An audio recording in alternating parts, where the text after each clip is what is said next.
My Shadow Walks Free in the Dark by Andrew Nunes. I stood as the autumn setting sun poured through the large window of my office building, painting my shadow a deep black on the wall facing me. I never take my eyes off it as I instinctively press the intercom button on my phone.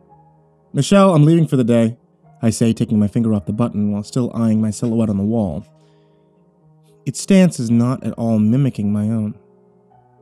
"You want me to cancel, Mrs. Kenzie?" The panic in her voice coming in loud and clear through the intercom. "But Dr. McNamara, she's right here in the waiting room." I offer no reply. I fold my arms as I observe it. It keeps its own visibly at its side. I pivot my shoulders slowly from left to right. It remains motionless, facing me dead on. I finally raise my right hand in a wave. Again, no reaction.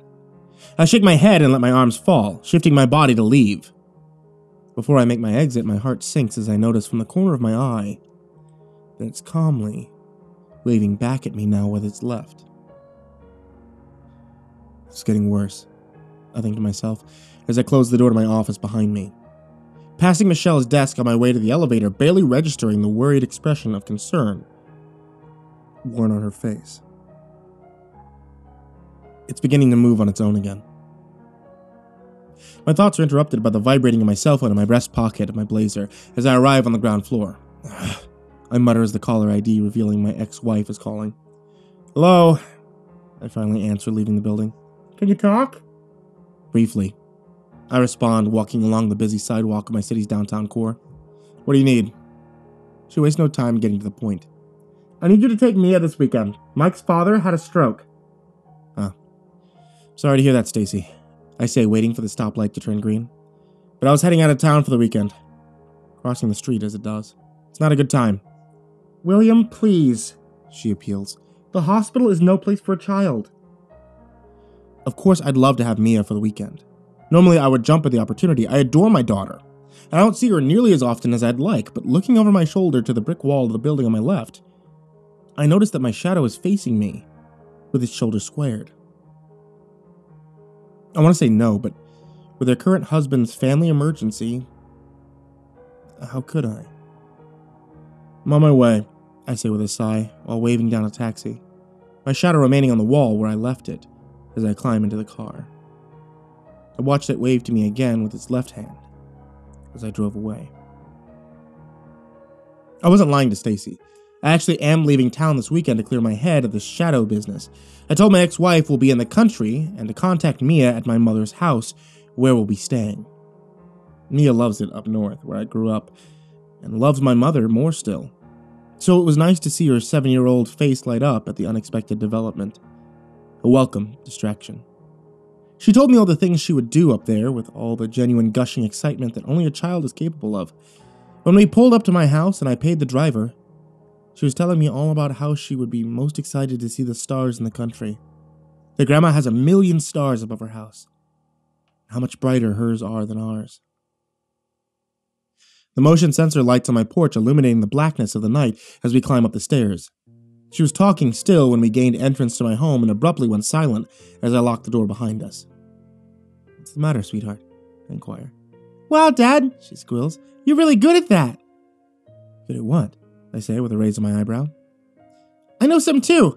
She claps her hands together. "Can I show you?" "What?" I begin before being interrupted by her trademark drawn out, "Please, Dad." It makes it impossible to deny her. "Sure," I reply with a smile. Okay, go sit down," she commands while pointing towards the living room. "I need a flashlight." "There's one under the kitchen sink," I let out with a groan as I sunk into my favorite leather chair. The sound of rummaging could be heard from the kitchen, followed by a large crash of Lord knows what as it hits the floor. "What'd you break, Mia?" I call out to her. Nothing," her little voice calls back uncertainly. I roll my eyes as her pattering feet make their way back to me. Clutching the flashlight under her arm, she reaches her little hand up to kill the light on its way, plunging us into complete darkness. "Mia, what are you doing?" I say, unsure to contain my exasperation. "Shadow puppet, silly," she said while switching on the flashlight. The beam was in my direction, causing me to squint. "Like you were just doing." Chills ran down my spine as she said this. Maybe that's not such a good idea, Mia, I say as my pulse quickens. Turn the light back on. No, wait! I know a good one too! She closes the remaining distance frenetically between the beam from the flashlight to dance periodically throughout the room, like a budget strobe light. You'll see! Finally resting it on the coffee table and pointing it towards the bare wall on my right. See? She says, getting on her knees and hooking her thumbs under, flapping her fingers in front of the light. The shadow of a bird she created took up most of the available space. It's really great, sweetheart, I say, trying to end this as quickly as possible. Now let's turn the lights back on. Wait, it's your turn now, Dad, she laughs. Show me how you did your shadow from before. I didn't do anything when I stepped into the house. She couldn't possibly be able to see it too, could she? Surely I was correct in reassuring myself that my rogue shadow was simply a manifestation of a guilty conscience, same as it had happened when I was a child all those years ago. I vaguely recalled it. No one but me could see it. But I can't be sure. I had to remember. Please, Dad? A sweet voice ripped me from my inner dialogue. Just one. I could feel a cold sweat forming on my brow as I conceded and leaned forward in my chair, placing both my hands in front of the light. I placed my hand on top of the other, with my index and middle finger pointing straight up, in an attempt to paint a bunny on the wall. It being the only shape that came to mind. As I stared at my hands, a deep sense of déjà vu washed over me. I used to do this with Henry when we were kids. Wow, Dad, Mia says, awestruck. How are you doing that? I look up from my hands towards the wall and let out a startled gasp in the process. What I find in place of my intended puppet is the full-bodied silhouette of my shadow, with both hands pressed visibly against the wall as if they were merely on the other side of a window pane. In the same manner as Mia's bird, it took up most of the wall. I stared as if hypnotized, the sheer blackness of its figure, a sharp contrast to the white light it blotted out. I watched as it balled its hands into a fist, pulling it back slightly before rapping its knuckles gently against the surface 3 times like someone knocking at a door. Requesting entrance. Mia said something at my side that I couldn't make out in my current state. I watched in horror as its knocking increased in ferocity, becoming more violent with every blow, and I could hear each new strike now and feel the tremors they sent throughout the walls. Dad, stop! Mia's terrified voice finding its way through the chaos, but barely audible through the new impact, loud enough to leave my ears ringing. Picture frames fell from their fasteners, crashing them to the floor. The flashlight bounced erratically on the coffee table, the sound of my chandelier's crystal pinging together in the background as it swayed violently from side to side in the distance.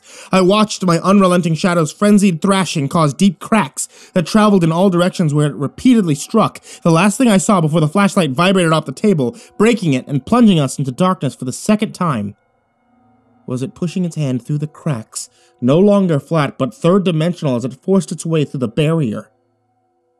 All was silent in the darkness, save for the sobbing of my daughter, my own panting breath. I was about to speak when another sound filled the air. The creaking of my hardwood floor as something was shifting its weight on it. Mia was no longer crying, and I held my breath as we listened. The creaking grew louder with what I could only assume were footsteps that brought it nearer to me, until finally it altogether stopped. What I could not see, I felt. The hair at the back of my neck stood on end as the warm wetness of its gurgled breath blew into my ear. Mia! I screamed. Run! But I couldn't finish my warning, as I felt a hand grip my throat, lifting me from the chair by the neck until my feet no longer touched the floor. Dangling there, I could feel my skin burning at its touch, not because of its heat. Its hands were frozen. I attempted to breathe, but no air found its way in or out of my strained lungs, and all I could do was attempt to pry away its iron grip with my fingertips.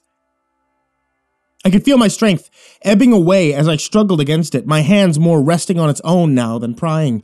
I hit the floor with a thud, as light suddenly flooded the room, coughing and gasping for air on my back. Dad? Mia said from the light switch. Are you okay? Crying as she scampered towards me and getting on her knees to embrace me. I'm okay, sweetheart. I spoke through the pain in my throat. Thank you. Holding her in my arms. I don't want to play shadow puppets anymore, she sniffled. I can't help but snort a laugh. Me neither. As I held her, I noticed from the corner of my eye the shadow was pacing on the walls. It can't come into the light, I think to myself at this realization. As long as we're in the light, we're safe. It was circling the room around us, becoming more agitated with each passing moment until it seemed to come to a realization of its own, stopping its pacing at the light switch on the wall, raising its hand slowly towards it. Adrenaline pulsed through my bloodstream, causing my hand to shake. "Henry, please!" My voice cracking in terror. "We're just kids!" I screamed, sitting up. It paused, turning its head in my direction with its hand hovering over the switch, staring at me through the blackness of its face. "Please," I whispered, getting to my feet, still holding my daughter in my arms. "Don't." It stared for a moment longer. Then, without turning its head, it flicked the switch. I bolted towards my front door in the darkness with its crashing footsteps only inches behind me. I fling my front door open, feeling its hand graze my shoulder. Mia screamed into my ear all the while. The motion sensor light on my porch turns on in the process, buying me some time. I ran into the street, the cool evening air helping to extinguish some of the fire in my core. As I scanned my surroundings for any kind of sanctuary, I settled on the street light midway through my block. My porch light must have turned off because I could hear it sprinting behind me. "Dad!" Mia shrieked. "Faster!" The footfalls were heavy and loud at my back, and for a moment, I wasn't sure I'd make it. In fact, had I been alone, I may have given up. The little girl in my arms, however, gave me the strength to push through the pain. Getting underneath the light must have been a photo finish because as I reached its edge, I felt its cold fingertips brush my shoulder yet again. Crickets chirped in the background in harmony with my gasping breath. I placed Mia down at my side where she clutched my leg with both arms. I bent my body slightly to contend with the sharp pain in my side that running often causes. I couldn't see the shadow on the edges of the light, but I could hear its pacing, walking the entirety of the circle. Trapped, but safe. "Dad," Mia says timidly from my leg. "Who's Henry?" I began before pausing to collect my thoughts. "Henry was my friend." "Why does he want to hurt you?" She looked up with tears in her eyes. "Because, sweetheart," I looked down to meet her gaze with tears of my own. "Because I deserve it." I hadn't thought of my childhood friend until recently. 34 years had gone without so much as a thought or flash of guilt for what I'd done. However, an empty house devoid of wife and child after my divorce left my nights free for plenty of time to reminisce. It didn't take long for the nightmares to begin upon acknowledging my actions. The irregular movement of my shadow followed soon thereafter. I sat on the asphalt, placing Mia in my lap and listening to the sound of my shadow's footsteps in the darkness while stroking her hair. "Did you do something bad?" she asked. "Yes," I answered. I must have only been a little older than Mia is now when a man tried to break into our house in the middle of the night. My father passed away when I was too young to have any memories of him, leaving my mother and I alone to fend for ourselves out in the country with the house that he built himself. He was a fairly successful day trader, so he chose to move to a small town to raise his family with plenty of distance between neighbors. I'm told he couldn't be bothered with the day-to-day rat race of the city. I remember being ripped awake that night by the sound of breaking glass and my mother screaming. I climbed down from my bed and pushed my door slightly ajar to peek through. There stood a large man wearing a jogger's sweater, concealing most of his hooded face in shadow. He clenched a crowbar in one hand and a duffel bag in the other, held high over his head. I couldn't see my mother's body through the crack, only her outstretched hand gripping something I'd never seen in real life. A revolver. I remember admiring it in the dimly lit corridor of my home, in spite of my fear. The sharp curves of its steel and smooth stamping of .357 Magnum on the barrel, reminiscent of the Old West guns Clint Eastwood used in the movies that I loved. Just like in the movies, it struck fear into the hearts of the bad guys like the burglar my mother was keeping at bay. I was instantly enamored with it. "Hey, don't shoot, lady," said the man while backing away. "I'll leave. Please." More of my mother's body coming into my line of sight as she took a step forward. "If you ever come back," she shouted at the top of her lungs, "I'll kill you!" the fear in her voice apparent even to a child. I could no longer see the man as my mother was now directly in front of me, blocking my view. I could, however, hear him drop the crowbar with a clang to the floor and his heavy footsteps as he ran out the front door. I watched as my mother fell to her knees and began weeping silently on the floor with the gun laying on its side beside her. I pushed the door open and I threw my arms around her neck. "Don't cry, Mommy," I said, fighting the lump in my throat that only seemed to ever form when she herself was crying. "You saved us!" I stayed there on the floor, comforting my mother, for what felt like hours in utter silence, save for the sound of the wind blowing gently through our newly shattered window. My mother made me promise to never seek out the revolver at breakfast that following morning, that no one must ever find out about its existence because her brother, Charlie, gave it to her when my father died in case anything like the event of last night transpired. I loved my Uncle Charlie, but his regular stints in prison sometimes left us without seeing him for months at a time. Even then, I understood that what she meant to say was Uncle Charlie's gift to her wasn't legal. I promised. I lied. I snuck into my mother's room while she was tending to her garden in the backyard, rummaging through her drawers and closets to find nothing for my efforts. Nothing but sundresses and underwear. Ignoring all the while the voice of reason in my head, informing them that what I was doing was wrong. I had just about given up when it occurred to me that she would be keeping the revolver close to her bed, should the burglar ever decide to return. I walked over to its steel frame, lifting the mattress at the top right corner, and there it was, in all its glory. I picked it up with my trembling hand, remarking right away how heavy it was. Not at all what I had imagined when playing cowboys and Indians with my schoolyard friends. I put the mattress back in place, being mindful of how it was made up before my tampering, so my mother wouldn't notice. Making my way back to my bedroom as quickly and silently as I could, I placed it carefully in my backpack and threw it over my shoulder. I ran to the back door and I called out to my mother in the garden. "I'm gonna go hang out with Henry!" "Be careful in those woods," she called back with a wave. "Don't be late for dinner or Jesus help you." "I won't," I called back, not entirely sure that she could hear me, as I was already running as fast as I could back through the house to get to my bicycle on the front porch. I ran it down my steps and mounted it, pedaling as if my life depended on it towards where I had told Henry to meet earlier by telephone at our secret clubhouse in the woods. Mia stirred, sleeping in my arms, interrupting my recollection, the shadow still pacing the circle. Dawn had already begun to break on the horizon, and I prayed to whatever God would hear me that the suburbs only turned the streetlights off when the morning sun was bright enough for our safety. Thankfully, it was a question that answered itself in my favor as my shadow was once again wrought on the floor before me as the morning drew on. No longer able to walk free in the darkness as the sun illuminated its domain, back to being an extension of myself. Home in its prison. I didn't bother to go back inside my house. I carried Mia straight to my car in the driveway, placing her gently in the passenger seat. As I started the car and pulled out of my parking spot, I noticed the front door to my house was wide open, and I couldn't find it in me to care enough to get out of the car and close it. I simply resumed my mental trip down memory lane as the car carried us towards my old home. Months before the break-in, Henry and I discovered a small cave in the deep woods that surrounded our town for miles. Had we not been playing King of the Mountain and wrestling each other as young boys tend to do, it surely would have gone unnoticed.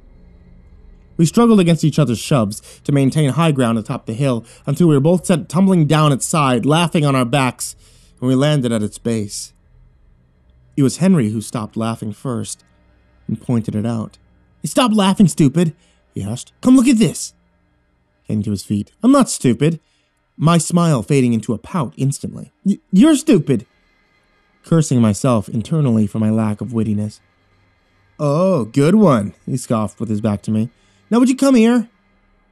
I raised to my feet and walked over to my crouching friend. "What?" I asked, still kicking myself for the weakness of my comeback. He sat on his heels, moving rocks and lush green ferns to the side, revealing a large hole enough for a grown man to crawl through. Looking up to me, he smiled and thumbed his nose a single time.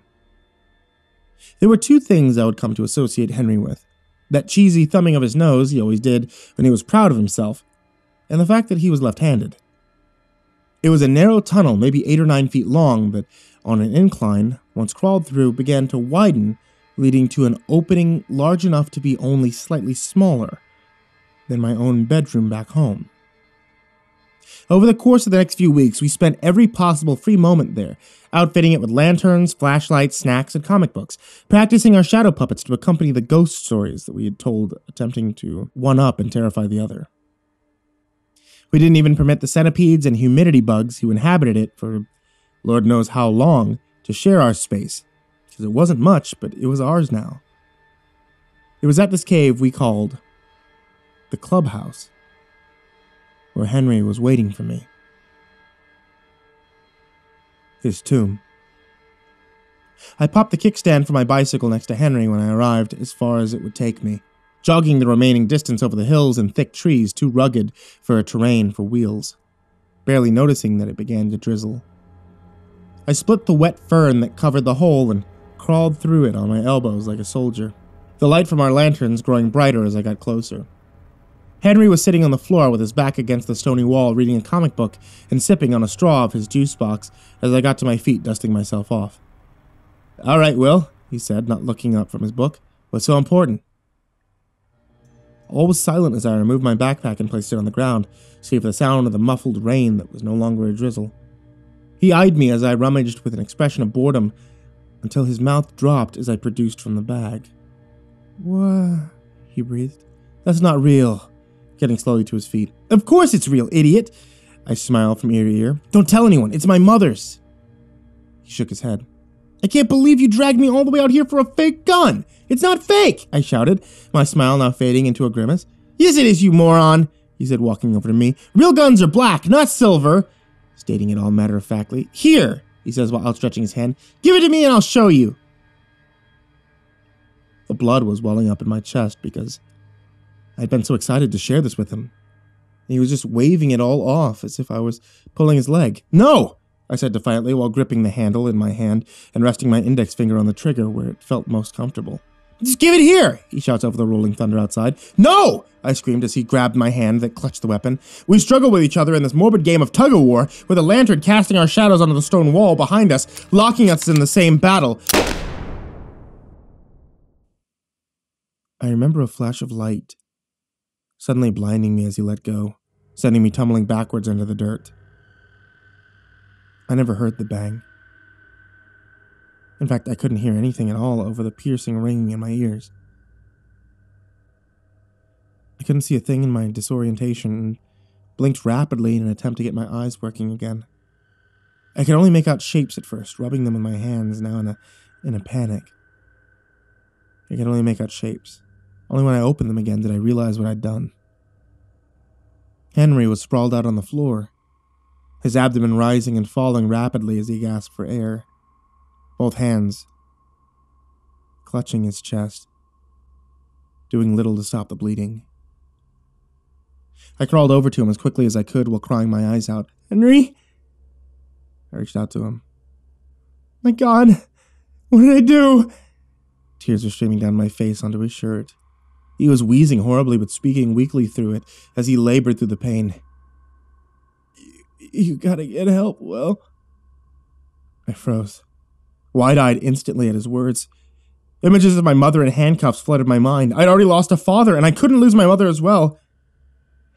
"You're gonna be okay, Henry," was all I managed, sitting on the floor while propping his head on my lap, rocking my torso back and forth as a subconscious effort to comfort myself. He coughed up blood violently and stared up at me in confusion.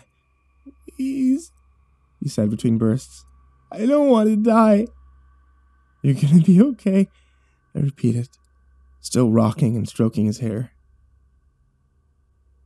Time moved in slow motion, and I can't be sure how long I sat there on the floor in a trance. Henry sobbed silently, through his gasping breaths, uttering please and help me every so often. The storm raging on outside. I watched him struggle to keep his eyes open as he watched me, closing them and jerking them open more frequently now. Before he closed them for the last time, sending more tears streaming down the side of his face, he uttered his last words. "You need to get help. You'll be okay," I respond, repeating it over and over while still rocking in the dim light of our clubhouse. When shock faded as time passed, my sobbing resumed. I left Henry in the cave. As I crawled out into the raging storm, revolver in hand, walking slowly in the wind, as lightning split the sky, painting my shadow on the floor. It stood still as I walked. Blood from my hands washed down over the steel of the gun, leaving my bicycle where it stood. I had been away so long that by the time I made it back, my mother was standing on the porch, pacing frantically. I collapsed to my knees in the yard, meters from the refuge of my home. She ran toward me and she draped her arms around my neck, asking what was wrong. She noticed her gun at my side, and she screamed and begged me to tell her what I'd done, instinctively searching my body for wounds. I told her everything, and we wept together in the blackness of the storm. The agony on her face only visible to each other, with brief flashes of lightning, tears blending into rain. After a long silence, she simply whispered, "Mommy will take care of you."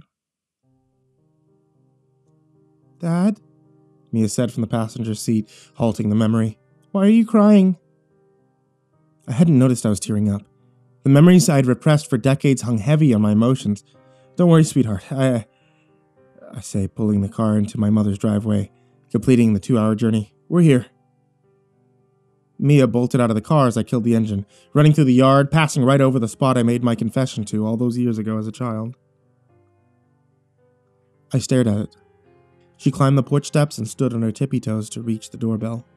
When the door opened, my elderly mother's face lit up in surprise upon seeing her grandchild, stooping down to hug her.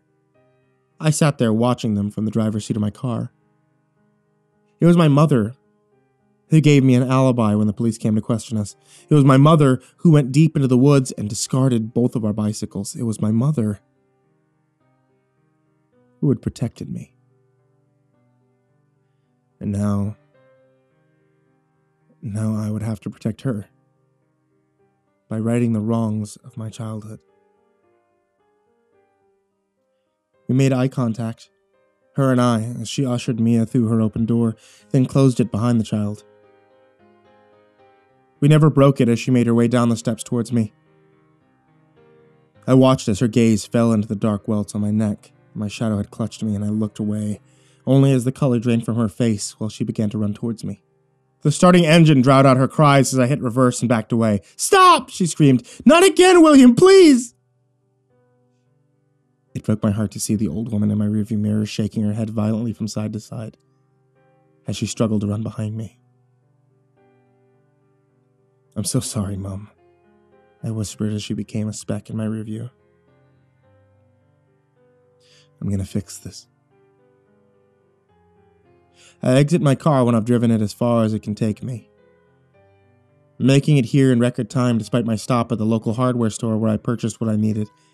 I popped the trunk open, retrieving the flashlight, shovel, and kerosene canister before slamming it closed and walking into the woods of my childhood past. The sun came down in beams through the trees as I walked, leaving equal parts bright light and deep blackness scattered throughout the forest.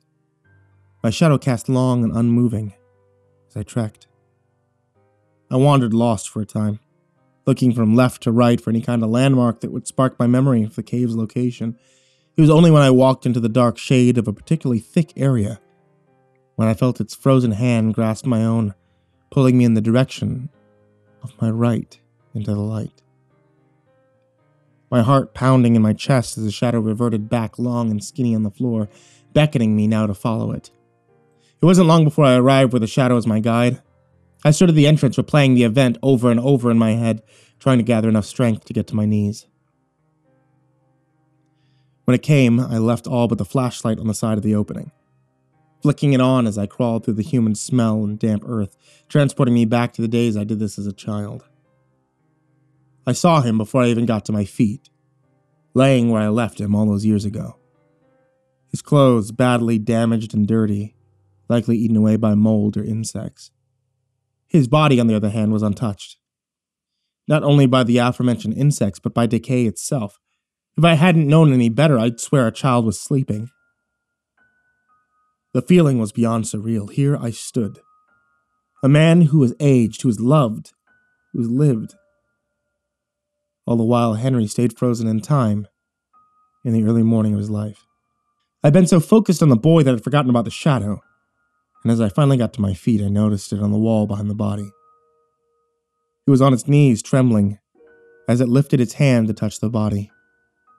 Overwhelming sadness came from its direction as its hand rested flat on the surface of the wall. "Henry," I whispered, causing it to look up at me, almost startled. "I'm so sorry, Henry." Getting to my knees over the body, I'm going to make this right. Picking him up in my arms. Getting the body out of the cave was the hardest part. I needed to drag it behind slowly as I crawled out of the narrow tunnel, gently wiping dirt from his face when I finally got through. I used the shovel to dig tirelessly for hours as deep as I could, sweating profusely and wincing at the blisters that had ripped open on my palms, never resting. I collected branches and dead autumn leaves, and I dug into the line at the bottom, laying Henry as gently as I could on top of it, pulling myself out of the grave to collect more wood and covering the body. I stood at the hole's edge and emptied the contents of the can of kerosene before setting it all ablaze. The flames burned bright and hot as I stood panting over them, looking over my shoulder to watch the shadows. It was watching me as I watched it, and I felt a wave of relief wash over me as it begun to fade. Before it evaporated into nothing, I could swear it thumbed its nose a single time before waving at me with its left hand. I lay sprawled out on the ground for a long time after the fire had burnt out, before I made my way out of the woods. I refilled the hole and I patted the ground with my hand, whispering to my old friend to rest in peace. When I exited the woods, the sun had begun to set. I noticed the shadows of the shovel in my hand on the floor, as if it were floating. My brain tried piecing together what it was that I was seeing, and all of a sudden it clicked. I was casting no shadow at all, and I couldn't be more thankful for that fact. I tossed the shovel into the back seat and drove back to my mother's house. I arrived quickly and climbed the steps of her porch, smiling for the first time in days and letting myself into the unlocked door. I called out to no reply. Looking around, I realized the back door was open, and Mia's clearly seen in the backyard, twirling in circles with her arms outstretched, humming a familiar song. I breathed a sigh of relief and, walking through the house towards the back door, "Mia!" I called out, passing the kitchen. "I'm back!" My voice caught in my throat as I recoiled in fear, feeling something grab my ankle and refusing to let go. My mother. She lay on the floor of the tiny kitchen, breathing labored, as she clutched the chef's knife lodged in her belly. "Mom!" I screamed, getting on my knees. "What happened?" "What have you done, William?" Tears welling in her eyes. "What have you done?" "I ended it, Mom! It's done!" "William, you're gonna be okay," I whispered back. "William, you're gonna be okay! William!" She screams as long and as loud as her voice, reverberating off the walls and plunging us into silence. Looking up at me, she whispers so quietly that I'm forced to bring my ear closer to her lips. "You set him free." My blood runs cold as my head spins out of control, unable to say a word. "He wants the life you took from him, and you let him go." She sobs uncontrollably now, while squirming on the floor, beating it with her fists. I raised to my feet in a daze, stumbling towards the back door where Mia's still visibly frolicking. "You set him free! She screams after me, moaning and wailing in both physically and psychological agony. You set him free! Mia! I shout out, bracing myself against the wall as my knees buckle. Mia! My voice cracking painfully with each new scream. You set him free! She stops mid-twirl, with her back to me as I stumble through the threshold of the door into the light of the setting sun. My peripheral fades to black as if I might faint when I finally saw it. Her little shadow cast on the backyard shack beside her, slamming its fist against the surface repeatedly in a panic. I collapsed to my knees, crawling towards her with my hand outstretched as she slowly turned, meeting my eyes with a smile. I buried my face into the dirt, bellowing her name, sobbing it over and over when she made a gesture I'd never seen her do in all her life. A single thumb of her nose, and a left-handed wave.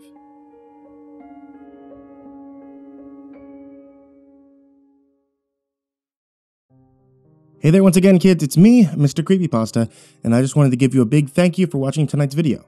If you guys ever wanted to help support the show, you can always do so if you watch the show on youtube.com/MrCreepyPasta or find the MrCreepyPasta Storytime podcast on iTunes, on Google Play, and on Spotify. And also, if you ever want to check out my wife's tea shop, it's etsy.com/ivorymonocletea, where she sells hand-blended herbal teas in the theme of Dungeons & Dragons and Harry Potter and Final Fantasy and the like. You can find the link for it, as well as many, many, many other links in the description down below. And, drumroll please, a big, big, big thank you to everybody supporting me at patreon.com/MrCreepyPasta. People such as Taysia-lynn, Genobaga-Arneho, Daniel Poulsen, Trace Miles, Jordan Alexander Sanchez, Wayne Milstead, Dr. Strawberry, Chompski, Ken Lando Higuchi, Brianna Tine-Janzen, Nicholas Saeid Alyain, Buddy Burroughs, Stephen Van Huss, Kai Albertson, Goonington, G. Weevil 3, Chance Burnett, Diane Kraus, Asia, Gabrielle the baca, TheRedOakShieldVirus, Sindee Barney, Titty Connoisseur, really? Titty Connoisseur? Melissa Sweigart, Dante Rowe, Last Blade Song, Cross Rights, The Ginger Bros, Eliminator 86, Andrew Steinberg, Jason Sistma, Holy Realm, and Rafael Rodriguez.